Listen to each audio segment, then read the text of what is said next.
Hola, Namaskar, muy buenos días. Soy Jorge Jandavaca. El tema de hoy, sin miedo, sin temor, más bien con valor. Yo voy a preguntar, ¿sí? Te pregunto a ti, ¿cuáles son tus principales miedos? Es una pregunta, si es que lo tienes. ¿Mm? ¿Cuáles son tus principales temores? Otra pregunta, ¿será cierto o cierta la ley que dice que se realiza en nuestra vida? En nuestra vida se realizan dos cosas casi con certeza, ¿no? Aquello en que más creemos y aquello que más tememos. ¿Será cierto eso? Pregunto. Pregunto porque tú estás en capacidad de pensar, en capacidad de sentir, en capacidad de comprender. Lo que pasa es que hay una cierta pereza. Iris me dice, creí que no había programa. Yo también, pero dije, no, si todavía viajo más tardecito, entonces puedo hacer el programa un poco más breve, sí, porque tengo que hacer cosas. Pero esa era la pregunta, entonces. ¿Cuáles son tus principales temores? Y la segunda, ¿será cierto que en la vida se cumple aquello que más creemos o más tememos? ¿Será cierto eso de que al miedo, al temor, se le llama la fe negra? Porque casi de manera impajaritable produce los efectos de aquello que tememos. Bien, ¿a qué asociaríamos? ¿A qué asociaríamos el miedo? El miedo es una emoción. Obviamente el miedo instintivo es la emoción que te protege y te defiende de los peligros de la vida para conservar tu vida. La conservación de tu vida es de alguna manera protegida por el miedo instintivo. Pero existe el miedo imaginario. Eso es otra cosa. ¿Sí? El miedo imaginario. Entonces estamos hablando del miedo ese que se da en la cabeza, ese miedo inútil. Y el ego o la pauta de fijación o el paradigma mental que acompaña a la emoción del miedo es la cobardía. Yo te pregunto, como quien no quiere, o sin querer queriendo, te pregunto, ¿tendrá que ver el miedo con el ego? ¿Tendrá que ver el miedo con la separatividad? ¿Es cierto que habrá alguna relación entre el recelo, el temor, la sospecha, la inquietud, la aprehensión? ¿Serán formas de temor? ¿Qué te parece aquella frase de William Shakespeare que decía, los cobardes mueren muchas veces antes de su verdadera muerte?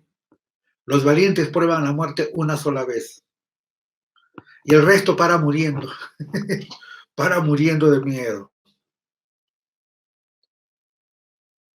Entonces nos estamos centrando en el miedo imaginario, esa deformación del miedo instintivo a la que le pones mente e identificación. ¿Sí? Y entonces esa sensación se transforma en emoción. Más o menos ese es el recorrido. Entonces, habría que ver las formas de miedo también, ¿no?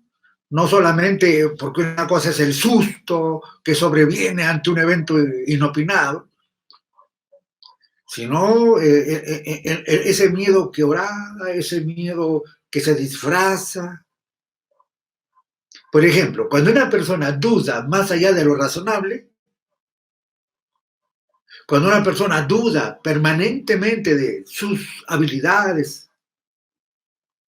o de sus capacidades, Son formas de miedo. Cuando obedeces, por ejemplo, ciegamente las reglas, sin cuestionarlas, sin preguntarte para nada. Como un robotito, obedeces, obedeces, obedeces. Perteneces feliz al rebaño. ¿Ah? Cuando eres prisioneros de lo debería, de lo debo de, tengo que, debería, no debería. Es cierto que hay reglas elementales dictadas por la razón y el sentido común que obedecemos, pero también es cierto que miles de supersticiones han tomado forma, se han metido a tu mente y eres un prisionero de tus miedos, ¿o no? ¿Mm?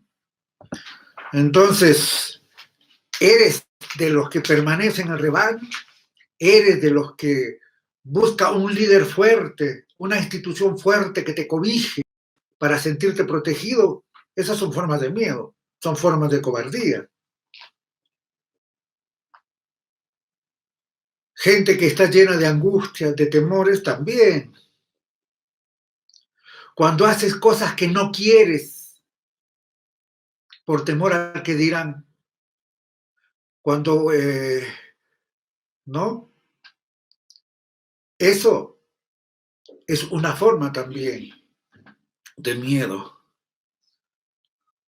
Cuando en vez de tener una mente perspicaz, te vas hacia abajo y tienes una mente suspicaz. Y entonces recelas, ves segundas intenciones, ¿sí?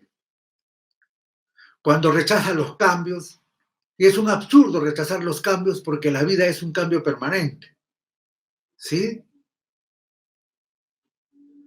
Entonces, eso es, la rigidez a los cambios, cuando las opiniones diferentes te atemorizan.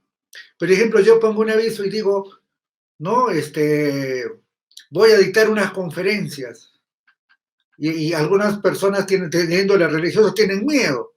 Dice, los fariseos salen a la plaza, solo Jesús nos salva, en ti solo confío, Jesús, Jesús.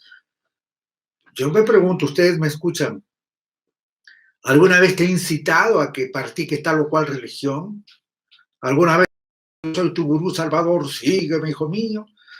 Porque pareciera que tienes miedo que le quites tu diezmo, y esa no es la idea. ¿Por qué esos miedos? El solo hecho de decir, por ejemplo, en estas conferencias, superación de las emociones negativas que tanto daño nos causan. ¿Por qué produce miedo eso en algunas personas, no? Un fanatismo inútil, porque la agresión surge del miedo, por si acaso. Bueno, pero en fin, la separatividad es una de las grandes causas del miedo, ¿ok? La separatividad hace que yo me sienta solo y al sentirme solo tengo miedo. Pero separatividad, ¿de qué me separo? Me separo de mí mismo, del sí mismo que soy. Me separo de la gente, la gente. Esto implica pues parientes, amigos, no amigos, gente común, gente. Me separo de la naturaleza, la fuente suprema del ser, separatividad. Pero a la separatividad le podemos poner otro nombre. Le podemos poner el nombre de ego, ¿sí? Y entonces tenemos el amor, unidad, el ego, separatividad, y en esa separatividad prospera el miedo. Ego, separatividad, ahí prospera el miedo. Y muchas veces decimos, yo me anticipo antes de que me hagan nada por miedo, entonces yo ataco primero, me pongo a la defensiva. Y de ese miedo surge el odio, la agresión. Estamos viendo el ego, ¿sí? ¿Qué es el miedo? El recuerdo del sufrimiento y del dolor proyectado al futuro, puramente. puramente, ¿no? El recuerdo del sufrimiento, el recuerdo del dolor proyectado al futuro. Esta frase pertenece a un grande, a Nisargadatta Maharaj, un supremo maestro de la Advaita, ¿no? En fin, esa perturbación angustiosa del ánimo por un riesgo real o imaginario. Cuando es real, vamos a llamarle miedo instintivo, y cuando es imaginario, vamos a llamarle miedo inútil, ¿no? Siempre diferenciando. El útil te ayuda a preservar la vida, ¿sí? El que te preserva, el que te cuida. El inútil es el que estás en tu cabeza angustiada, angustiado, pensando terribles males que te puedan acontecer, acaecer en tu vida, ¿no? Entonces yo estoy hablando de ese miedo imaginario. Estoy hablando de esa actitud pusilánime, de ese miedo creado en tu mente y sufrido por tu propia mente. Ese miedo a pensar que puede suceder algo que casi nunca sucede, ¿no? Entonces, para este tipo de personas en los que sobrevive el ego del miedo y la cobardía muy fuerte, entonces resulta la vida en realidad amenazante. Se siente pues rodeada de peligros. Se especializa en idear situaciones nefastas, catastróficas, ¿no? Enfermedades imaginarias, accidentes imaginarios, terribles, situaciones, escenarios de sufrimiento, de conflicto, de pérdida, todo en la cabecita, ¿sí? Eso es el miedo, ¿no?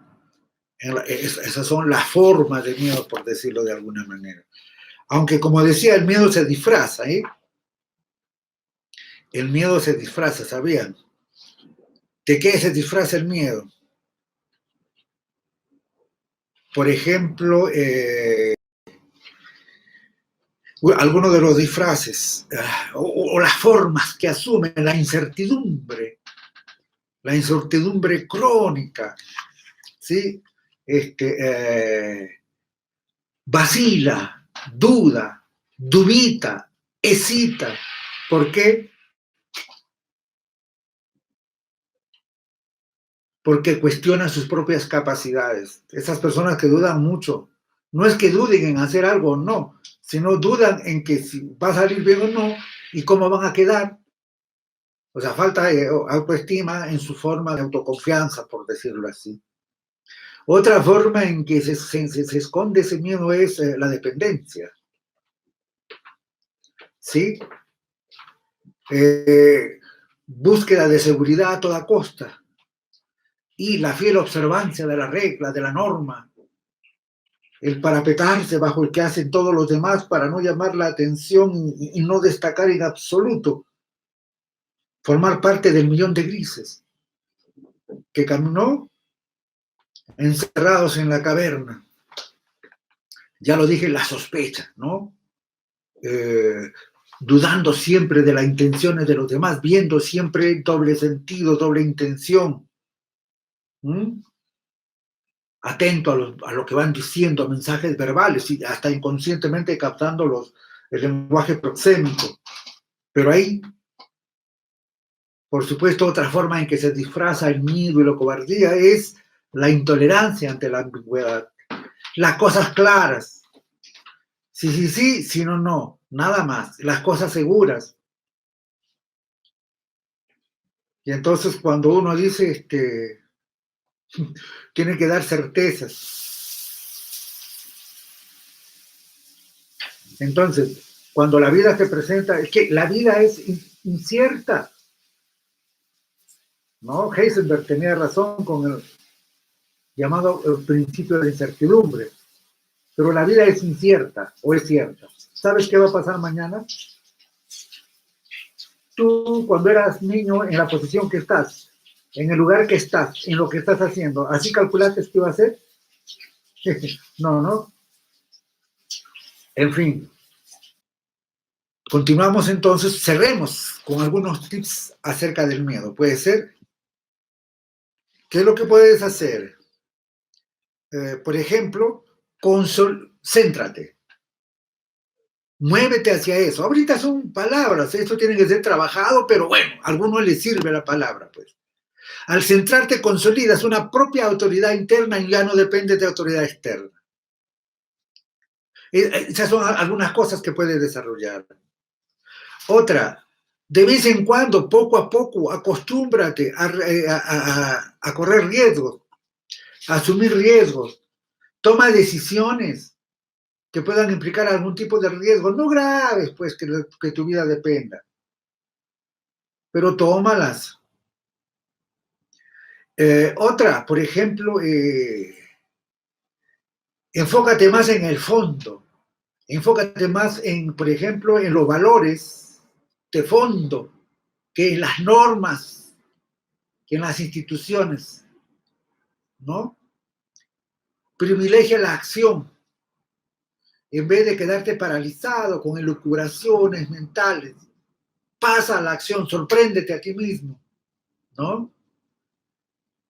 Otra es responsabilízate de tus propias acciones y de tus propias decisiones. A veces me dice, cuando doy charla a los jóvenes, ¿cómo podemos sacar el guerrero interior? Y no es que pintándome la cara, no es gritando, yo soy guerrero. Eso puede servir como una especie de motivación transitoria. Hablamos de fondo. ¿Quieres sacar tu guerrero interior? Fácil. Asume tus responsabilidades y algunas del mundo, claro. Y la principal, enfrenta dificultades. El miedo impide. Pero al hacerlo, no solamente vences el miedo, que termina siendo una especie de abstracción, sino que además haces lo correcto, afirmas tu fuerza interior, tu guerrero interior. ¿Sí? Luego, sea asertivo, esto tiene que ver con la autoestima, pero aprende a decir, a afirmar lo que, expresar con claridad lo que piensas. Déjate de estar mirando las caras ajenas. Si me sonrieron, me siento bien. Hicieron una cara, una mueca de asco, de amargura y me siento fatal. No jodas, ya no mires las caras ajenas, actúa nomás sin miedo. ¿Sí? Toma decisiones dentro de esta asertividad desde tus propios valores. ¿No? Son algunas de las cosas que se pueden hacer. Y bien, voy cerrando entonces. ¿Qué más? Ya, el correr riesgos, no prestes tu mente a peligros imaginarios. Ya te dije que privilegies la acción, que expreses tus ideas, pero ¿sabes cuál es la clave suprema para vencer el miedo? Ama. Ama. Ama. Clave suprema. Bien, yo lo dejo acá. Un abrazo grande.